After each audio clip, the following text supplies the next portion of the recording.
እንዴት ነህ? ይቅርታ ሚስት አለኝ። ሚስትና ልጅ አለኝ። ይቅርታ ለምን ትልታለህ? እንዴ ማለት ይቅርታ እየጠየቃት ነው ማለት ነው። ስላገባ ይቅርታ እየጠየቃት ነው። ይቅርታ መጠየቁ ችግር ሆነ ታውቃለህ እንዴ? አዲስ ሰው ሊተዋወቅ ሲመጣ ይቅርታ ለምን ይቅርታ ብትለው በጣም ተማረሃል። ይቅርታ የሚያስጠይቅ ደረጃ ደርሳ ኖ ሰው ሪጀክት ሲደረግ ሰው ይቅርታ ይባላል ብዬ ነው እኔ።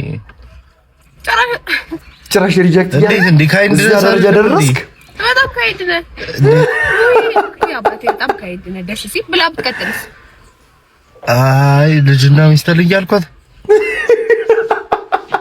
እንዴ ልጅና ሚስት አለኝ እኮ በቃ ልጅ ስጠኝ ና ልጅ በቃ ለመጣላት ምክንያት ፈልጋ ነበር። ና ልጅ ተሳካላት። አይ ነግቢ በቃ አንቺን ነው ደግሞ ያልኩት ነግቢ። ስላልመጣችሁ ደብረዋል ይሆነ አንቺን ነው ያልኩት ሌላ እንዳትዪ ነው። ኧረ ደስ ሲል ነገራችሁ ደስ ሲል